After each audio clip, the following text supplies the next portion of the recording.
Um, okay, funny enough, we reviewed the question, but this bit isn't quite finished because you can divide the 2 into the 16, which will give you a square root of 2. So that would be your answer. So let's do another question. These are just standard questions that I have in front of me. So how about a triangle? Looks like so. 60 degrees, 5 centimeters, and we want to find x. So just using our knowledge of trig, so we want sine, so we want the opposite, and we know the adjacent, so that's is looking like it's sine.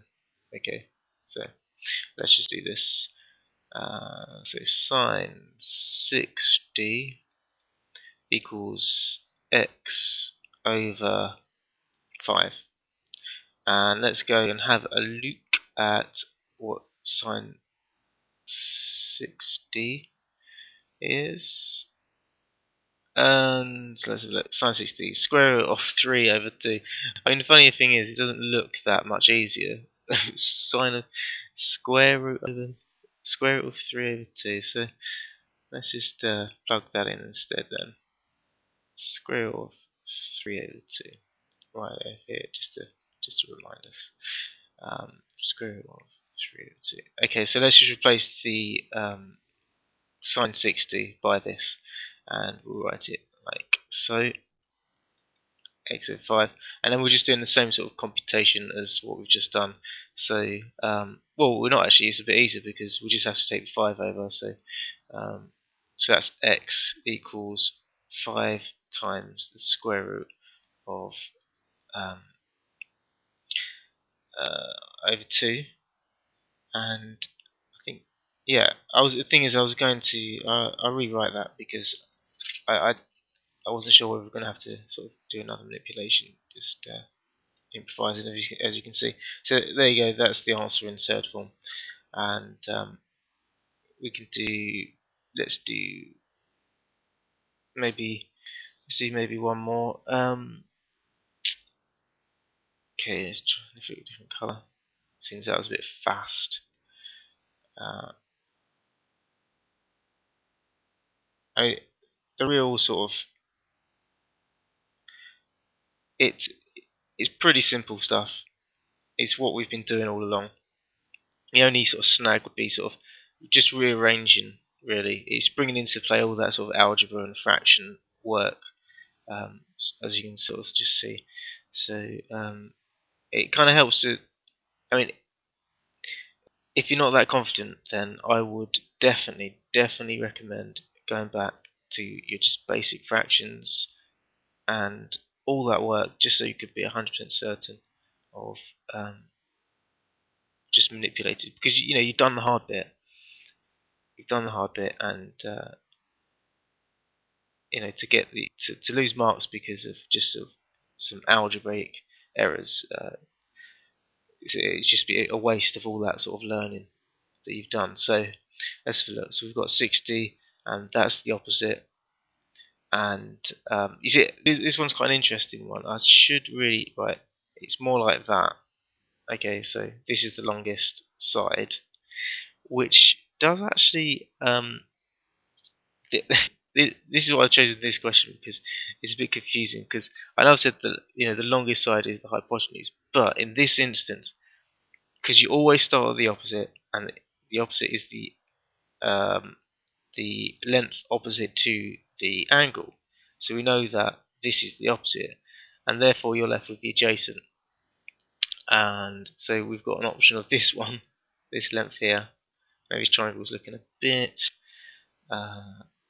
beaten up here, but still. So you've got a choice of this. So how do we know which is the hypotenuse, which is adjacent? Well, out of the lengths left, this is the longest, right? So that's the hypotenuse, and this is the adjacent. And we want the adjacent because we want to find x. So therefore, we want that tower, tower. So we want tan 60 equals opposite, which is 10, and we've got x. So let's go and have a look at our little chart that we derived earlier. Where are you? Come back here. Tan 60, which is the square root of 3.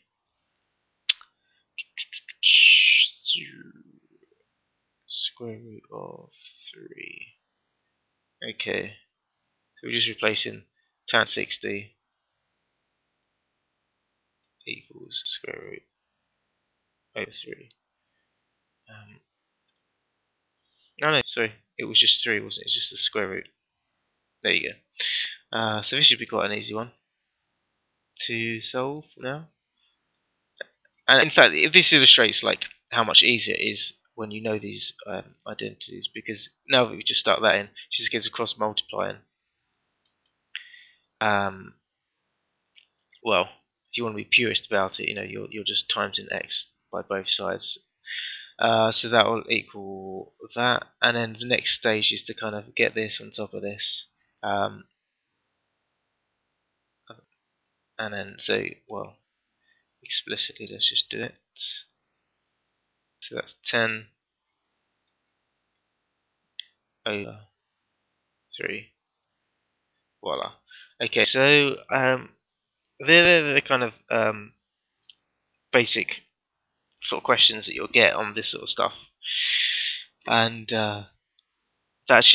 we've provided all the adequate information for you from these charts.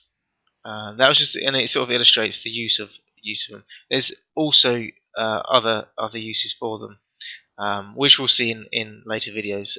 For example, let's just have a look at, you've got sine 0, sine of 0, and tan of 0, both equal 0. There, there, and there. Sine 0. So then you've got this, and you might want to go away and see what, if that equals that and that equals that, then you might want to go away and investigate what you can do with that. And you've got other matches. Okay, so let's see. You can see that sine of 90 over here, and that equals 1. Okay, but what else equals 1? Tan of 45 equals 1. So sine of 90 equals tan of 45. And you might want to see what you can do with that. And there are various sort of matches that you can go away. Like you've got another one, sine of 30 equals the cos of 60. So same principle applies. We will be doing I will do a video to sort of illustrate these sort of things in further videos. So look forward to seeing you in those videos. And we'll leave it there for now. Thank you.